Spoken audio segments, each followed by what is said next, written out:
Hello everyone, this is Vaishnavi Jadhav, Assistant Professor in Lakshmi Chand Golwala College. Today we are discuss about the TYBBI class, auditing subject. Before starting, I am sharing my screen as an PPT presentation that can help you to understand the actual meaning of auditing. Before starting, I would like to know that what do you mean by audit? Why audit is necessary? What are the responsibility of an auditor? Why the auditing work is done? Okay, so we will start with our session. The course is TYBBI auditing program. Topic what we learn, that is introduction of auditing. This is our first unit, introduction, and we have started with our first topic, basic principles of auditing. Why auditing is conducted? What do you mean by audit?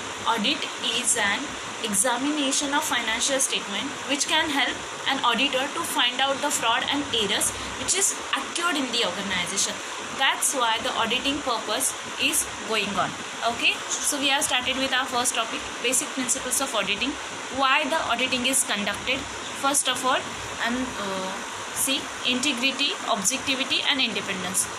Now, who are the auditors? His basic responsibility when he is doing an auditing work, first of all, he is be integrated, independent, and objectivity must be in him. If you are on work as an auditor, there is an integrity, objectivity and independence. अगर आप as an auditor काम कर रहे हो तो आप independent होने चाहिए. He does not disclose any minor information to the organization और outside of the organization which can damage the status or corporate image of the organization. If you are working as an auditor, it's your responsibility to maintain secrecy, confidentiality regarding the organization which you have conducted as an auditor. Okay, the second topic is skills and competency. अगर आप as an auditor काम कर रहे हो तो आपके पास वो skill capability होनी चाहिए. He must be an master degree holder from any recognized university. He have and 4 to 10 years of experience as an auditor, as in he have to pass the CA exam, that is Chartered Accountant exam. He have to work under the CA that can describe his role and responsibility. Is it clear? Now we will move on to the third one, that is documentation. I think it is visible on your screen. That is documentation. Auditor is a major and important part of the organization. इसीलिए उसका documentation proper तरीके से होना ज़रूरी है. Who will appoint the auditor? उसे अगर as an secretary ने अपॉइंट किया है तो उसके पास रेजोल्यूशन होना चाहिए जो जनरल मीटिंग में एज एन सेक्रेटरी ने उसे प्रोवाइड किया है. Yes, you are the eligible and you are the auditor of our organization and from now you can conduct an audit evidence. Yes, for the audit purpose he have an audit evidence. Example, audit notebook, audit program, that audit papers. These are the audit documents which is shown yes the auditor are done their work in a proper manner. जैसे कि when you are doing or writing any exams, you maintain the notes. Similarly, the auditor is also need to maintain the audit working paper, audit program, audit report rather than audit paper. It contains the all related information which is necessary and it shows that the audit work is actually done. Is it clear, guys? Now we will move on to the next one, audit conclusion. It is in a last point, audit conclusion. Before starting, let's say I will explain again. Audit conclusion is that it shows that the audit work is done in proper manner. Audit conclusion में बताया जाता है कि audit proper तरीके से हुआ है या नहीं हुआ है. Okay, now we will move on to the next one, that is confidentiality. As I said, the auditor must be a confidential person. He does not disclose any minor information of the organization to the outsider, because auditor is a responsible person who conduct an audit in an organization. So इसके लिए उसे कोई भी minor reason के लिए organisation की कोई भी कॉन्फिडेंशियल इन्फॉर्मेशन थर्ड पर्सन को शेयर नहीं करनी है, because it damaged the corporate image and goodwill of the organization in the market. That's why the auditor must be a confidential person who maintain secrecy about the organization. Okay, after that we will move to the next one, responsibility of work performed by other. Yes, it is that part which is shows the auditor is fully responsible for the work which is done by their assistance. जैसे कि अगर मैं कुछ काम कर रही हूँ as an auditor, तो मैंने एज एन वर्कर या फिर मेरा जो स्टाफ है उन्हें मैंने मेरा अगर काम अडॉप्ट किया है, so he is also responsible for the same work, क्योंकि ऑडिटर्स के जो स्टाफ है वो ऑडिटर्स को रिप्रेजेंट कर रहे हैं। तो ऑडिटर्स के स्टाफ से जो कुछ भी काम हो रहा है, even though it contain a minor mistakes, the auditor is also responsible for the same purpose. Okay, next one, planning. Yes, when you are doing an audit work, it is necessary to do a plan for each and every audit program which you are conducted in the organization. As an auditor, आप अगर किसी organisation की audit कर रहे हो तो it's your responsibility to maintain all necessary document with a proper planning.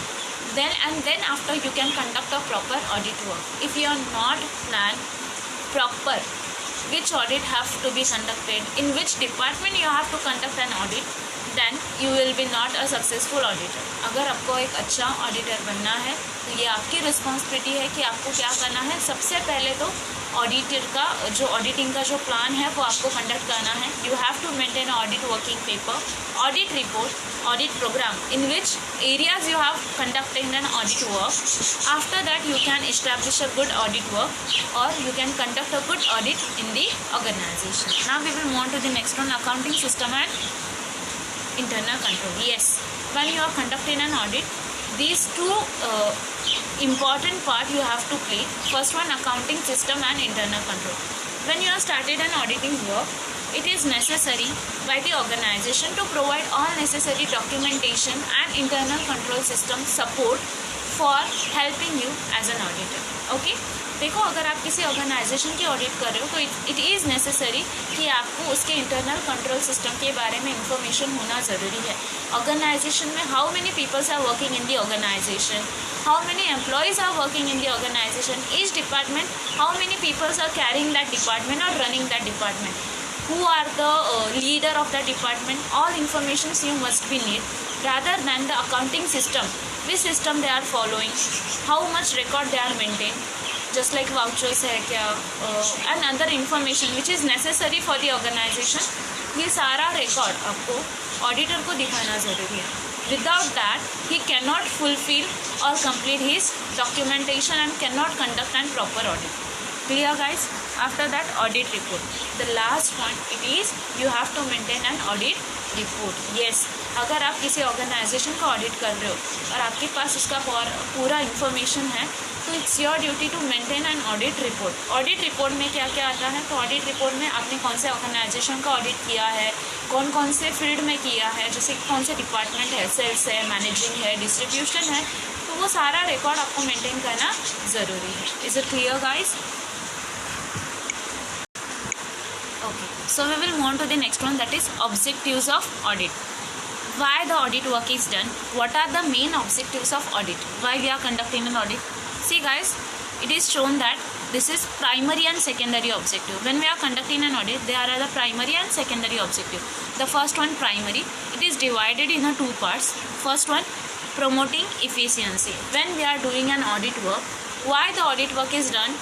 Because of efficiency must be increased in an employees. Second one, promotion of या फिर promoting accuracy. yes, audit work क्यों किया जाता है? तो काम, आपने जो काम किया है वो एक्यूरेट तरीके से हो रहा है या नहीं हो रहा है, इसका प्रॉपर डिटेल मेंटेन करने के लिए ऑडिट वर्क किया जाता है.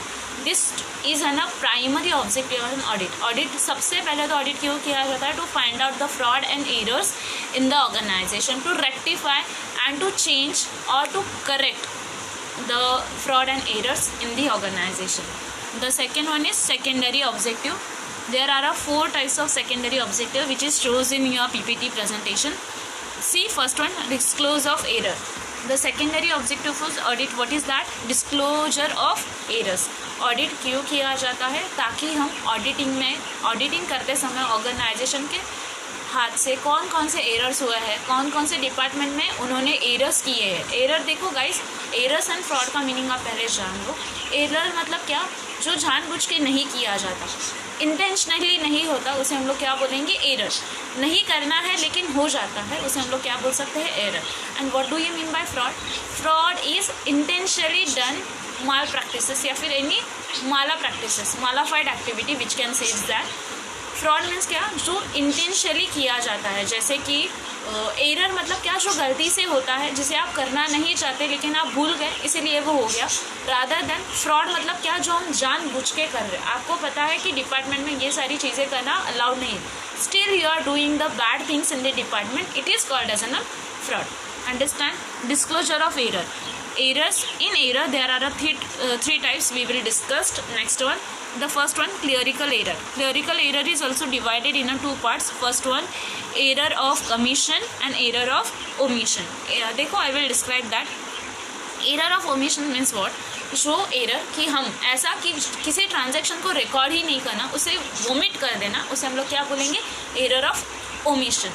जैसे कि एक साथ सिमिलर दिखने वाले 4 ट्रांजैक्शन है, cash receive by x person 4000 4000 4000, cash receive by x person 4000, the similar there is a 4 activity which is conducted in a same manner, the transaction is skipped by the accounting person, it is known as error of omission। जैसे कि एक साथ same 4 transaction आपको दिख रहे हैं और उसमें से एक ट्रांजेक्शन आपके हाथ से छूट गया, आपने उसे रिकॉर्ड नहीं किया, it is known an error of omission। Is it clear, guys? The second one, error of omission, error of commission, sorry, error of commission means what, which is done by intentionally activity which is known as error of commission। आपको पता है कि ये जो है, ये दो activity है, उसमें से एक एक्टिविटी को आपने रिकॉर्ड किया और दूसरा एक्टिविटी को रिकॉर्ड नहीं किया, वो पैसे या फिर वो जो कैश है वो आपने खुद पर्सनल पर्पस के लिए यूज़ किए, उसे हम लोग बोलेंगे error of commission. Okay, now we will move on to the next one. First is clerical error is done. Now we will move on to the compensating error. Compensating error means what? I will describe in a short.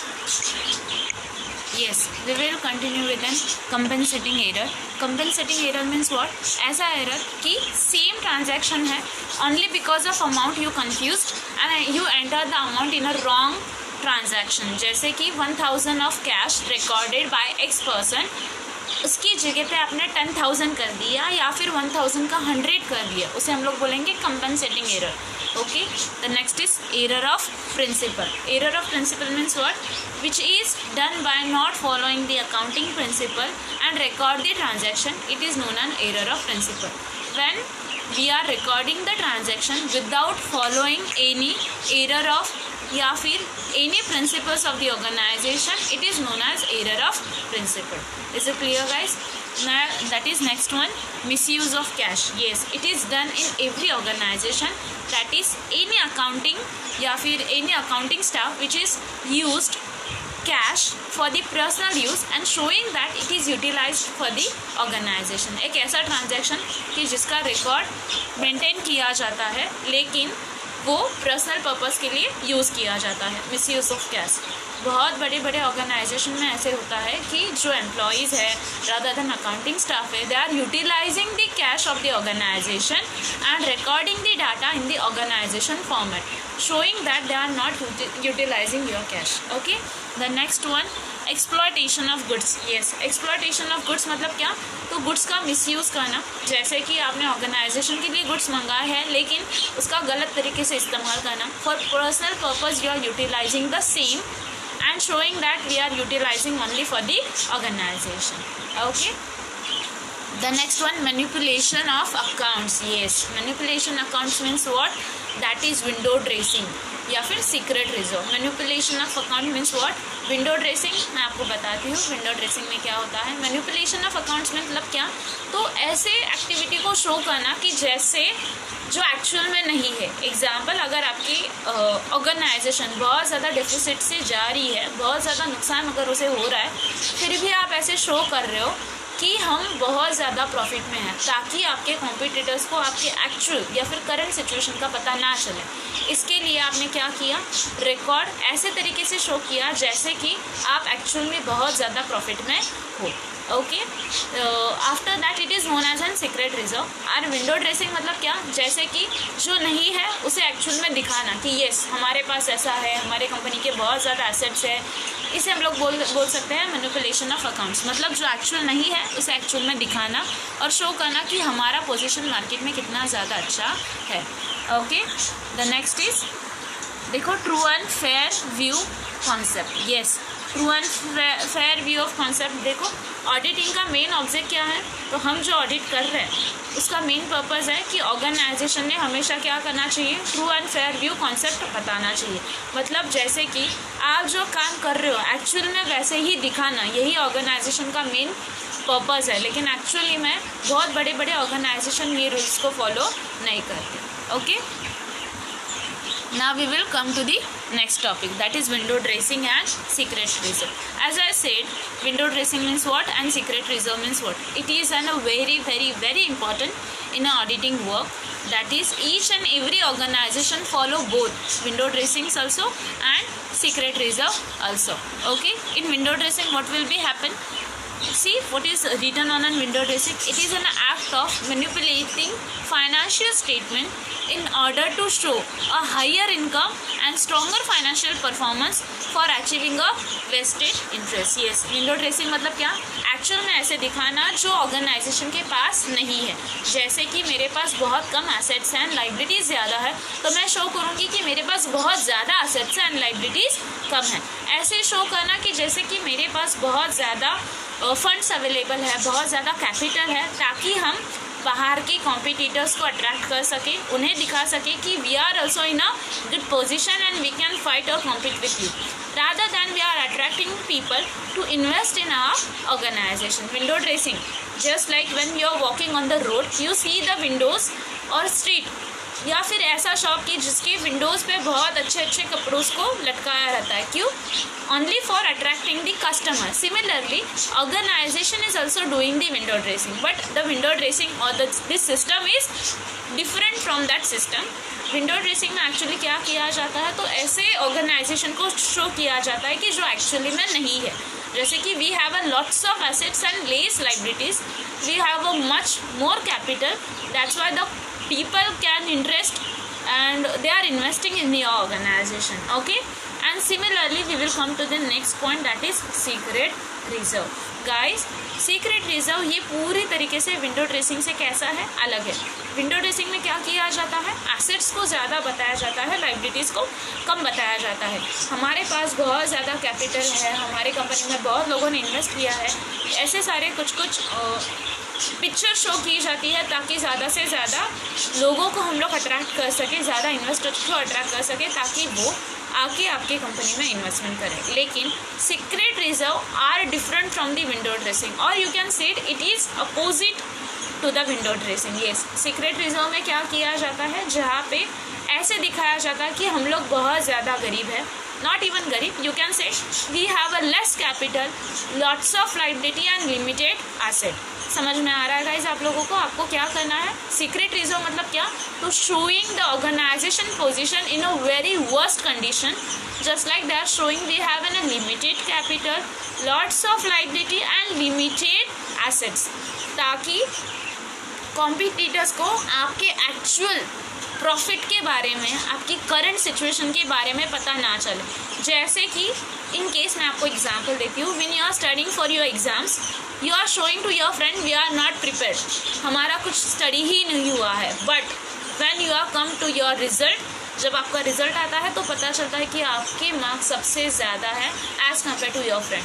मतलब you are also content or you are also carried the secret reserve, that is showing the situation which is very worst in the actual conditions. Okay, organization के पास बहुत ज़्यादा पैसा अगर हुए हो या फिर उसके पास बहुत ज़्यादा एसेट्स है, तो कॉम्पिटिटर्स को आपके एक्चुअल पोजीशन के बारे में पता ना चले, इसके लिए आपने क्या किया, ऐसे शो किया कि हमारे पास बहुत कम एसेट्स है, बहुत ज़्यादा लाइबिलिटीज़ है एंड बहुत कम एंड लिमिटेड कैपिटल है, कि जिससे आप सर्वाइव नहीं कर पाएंगे, ताकि कॉम्पिटिटर्स को आपके एक्चुअल पोजीशन का पता ना चले. Is it clear guys? Let's we will discuss what do you mean by secret reserve. Secret reserve funds are the reserve that are kept for the investment outside the business. Yes, in short मैं आपको बताती हूँ कि secret reserve क्यों किया जाता है. जब कभी ऑर्गेनाइजेशन को बहुत ज़्यादा प्रॉफिट होता है तो उस प्रॉफिट का एक छोटा सा पार्ट वो फ्यूचर यूज़ के लिए निकाल के रखते हैं, उसे हम लोग क्या बोल सकते हैं, secret reserve, reserve for secret purpose, that is expanding the organization, growth of the organization. उस पर्पस के लिए आप सीक्रेट रिजर्व को क्या कर सकते हैं, यूटिलाइज कर सकते हैं। Is it clear? Now we will move on to the next one, types of reserve funds. First one, revenue reserve, capital reserve and secret reserve. The both is not, still we will continue in that. Reserve, revenue reserve, they are created out of revenue profit of the organization. Yes, revenue reserve कैसे create कर सकते हो आप? revenue reserve के लिए आपको क्या करना है, आपका जो total income है या फिर total profit you can set, उसमें से एक पार्ट आप क्या कर रहे हो, सेपरेटली रिजर्व कर रहे हो for the future use. Okay, it is known as revenue reserve. Now we will move to the next one, that is capital reserve. Capital reserve क्यों किया जाता है? They are created out of the capital profit of the business. Yes, in case अगर company को लगे कि इस साल हमें बहुत ज़्यादा कैपिटल मिला है from the outsider, so they are kept a part of the capital to aside for the future use और for the reinvestment in any other organization. It is known as capital reserve. Okay, now we will move on to the next one, that is secret reserve, which is very important for our topic. They are the reserve that are not shown on the balance sheet. देखो, secret reserve एक ऐसा reserve है कि जो आपके balance sheet में show नहीं होता, जिसे पर्टिकुलर सेपरेट रखा जाता है ताकि आप उसे प्रॉपर तरीके से यूज़ कर पाएँ. जैसे कि revenue reserve and capital reserve को आप क्या कर सकते हो, सिक्योर्ड कर सकते हो, जिससे आप फाइनेंशियल स्टेटमेंट या फिर आप जिसे बोलते हो बैलेंस शीट, उसमें आप शो कर सकते हो. लेकिन सीक्रेट रिजर्व एक ऐसा रिजर्व है जिसे आप आपके बैलेंस शीट में या फिर प्रॉफिट एंड लॉस में कहाँ पे भी शेयर या फिर शो नहीं कर सकते. It is reserve for reinvestment in any organisation, for redevelopment, for expanding और growth of the organisation. I hope it is clear guys. Now we will move on to the next topic, limitations of auditing. See, limitations of auditing. Each and every topic has a limitation. Higher cost burden. Yes, when you are doing an auditing work, what are the limitations of auditing? The first one, higher cost burden. Yes, अगर आप किसी organisation का audit work कर रहे हो तो आपके ऊपर ज़्यादा से ज़्यादा या फिर ऑर्गेनाइजेशन के ऊपर क्या हो सकता है, बर्डन हो सकता है कॉस्ट का. क्योंकि आप किसी बड़े ऑर्गेनाइजेशन का अगर ऑडिट वर्क कर रहे हो तो उसके लिए आपको बहुत ज़्यादा अमाउंट क्या करना पड़ेगा, पे करना पड़ेगा एज एन ऑर्गेनाइजेशन. इसीलिए ये क्या है, लिमिटेशंस ऑफ ऑडिटिंग. क्योंकि जितना पैसा आपने खर्च किया है उतना आपको ऑर्गेनाइजेशन से मिलना बहुत ज़्यादा कंपलसरी है. Okay, the second one, based on test check. These are the limitations of auditing. When you are doing auditing, test check is not valid. सबसे पहले तो मैं आपको बताती हूँ कि टेस्ट चेक एक्चुअल में होता क्या है. टेस्ट चेक मतलब क्या, जैसे कि 1000 लोगों का क्वांटिटी है, उसमें से 10 लोगों को लेना और उन्हें जज करना, उनका रिकॉर्ड लेना और उससे डिक्लेयर करना कि येस, बाकी के जो 1000 लोग हैं उन्होंने भी ये काम किया है, जो एक्चुअली में पूरी तरीके से रॉन्ग है. ऑडिटिंग वर्क में ऐसे किया जाता है क्योंकि अगर ऑर्गेनाइजेशन बड़ी है तो हर एक ऑर्गेनाइजेशन को प्रॉपर तरीके से डीपली ऑडिटिंग करना नॉट पॉसिबल. इसीलिए टेस्ट चेक किया जाता है. इसीलिए it is an limitations of auditing work, that is test check. Each and every organization we can not follow the test check. अगर ऑर्गेनाइजेशन छोटा है तो वहाँ पे हम लोग टेस्ट चेक फॉलो नहीं करते या फिर it is not valid in that cases. But if the organization is more bigger than your imagination, so that cases you have can follow the test check formula. Okay, in efficient time. Yes, auditing की limitations क्या है कि auditing करते समय आपको time बहुत ज़्यादा matter करता है. जैसे कि particular time organization can provide you, in between that particular period you have to follow your audit work.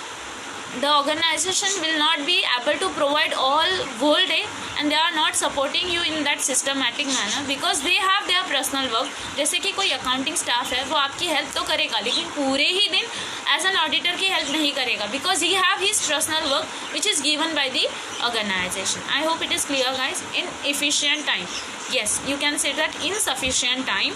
जैसे कि अगर ऑडिटर के पास प्रॉपर तरीके से टाइम अवेलेबल नहीं है ऑडिट वर्क करने के लिए, तो ऑडिट करते समय हरी हो सकता है कि जिससे कुछ ऑर्गेनाइजेशन के ट्रू फॉल्स या फिर यू कैन सेड एरर या फिर फ्रॉड्स, उसे क्या किया जाता है, स्किप किया जा सकता है। ये चीज़ें अवॉइड करने के लिए ऑडिटर को क्या होना चाहिए, प्रॉपर टाइम होना चाहिए, ताकि वो ऑडिट वर्क प्रॉपर तरीके से फॉलो कर सके। Next one, inconclusive of evidence. Yes, हर एक रिकॉर्ड आपके पास मेंटेन ही रहेगा, इसकी कोई श्योरिटी नहीं है। When you are following an audit work, it is compulsory but not necessary to maintain all the record. Audit work करते समय आपके पास सारा रिकॉर्ड मेंटेन रहेगा, इसकी कोई श्योरिटी नहीं है। जैसे कि you can forget to maintain an audit work book, audit notebook या फिर audit paper, you are not prepared your audit program. It is also an lack of data which you are not maintain as an auditor. Next one, based on estimate. Yes, audit work किसके ऊपर based है, तो imagination के ऊपर है कि ऐसा गलत नहीं है या फिर ऐसा सही है। Each and every transaction auditor can not check and it is not possible. अगर ऑर्गेनाइजेशन छोटा है तो auditor each and every transaction can justify, verify and show it is true or false या फिर true or correct, understand? But if the organization is bigger than, so you will be not says that the each and every transaction you have checked and it is true and correct, understand? तो based on estimate आपकी imagination पे है। जैसे कि मैंने आपको पहले भी बताया, अगर 1000 लोगों का क्वांटिटी है और उसमें से बोला कि सारे लोगों का टेस्ट चेक करना है कि उन्होंने प्रॉपर तरीके से स्टडीज़ किया है या नहीं, या फिर they are working in proper manner और not, it is not be possible to check each and every person. So I just go through the test check and disclose that 10 people are doing the same work and the remaining is also done the same, understand? Now we will move on to the based on the information provided by the management. Yes, देखो, it is very very important limitations of auditing, that is it is based on the information provided by the management. देखो, auditing कैसे होता है, जब organisation आपको कुछ information बताती है उसके बेसिस पे तो आप ऑडिटिंग करते हो। You are sure about that कि ऑर्गेनाइजेशन ने जो आपको इन्फॉर्मेशन दी है वो ट्रू एंड करेक्ट ही है कि नहीं, you are not sure, understand? That's why it is on a limitations of auditing, that is the information provided by the organization, it is not true and correct. So we are not blindly trust on the organization, that is they are providing the true and correct information. I think so उन लोगों ने भी तो कुछ ना कुछ proper planning किया है कि कहाँ पे हमें फ्रॉड एंड एरर्स करना है। That's why the auditor is not fulfilled and cannot complete this auditing work. I hope it is clear, guys. Today we are stop here. What we learn, just take a short recap of that. We are started with the introduction of auditing, started with the first unit. Today we are learn basic principles of auditing, why the auditing is done, what are the basic principles included in auditing work, what are the objectives of auditing, that is primary and secondary, which is very important. Next one, true and fair concept. In that we learn about what is the true and fair. Each and every transaction we have to check and then declare it is true and fair concept. Okay, auditing. In auditing we learn window dressing and secret reserve. I think so it is clear, guys, what do you mean by window dressing and secret reserve. After that we have come to our end, that is limitations of auditing. I hope, guys, you understand. Thank you so much. Have a nice day.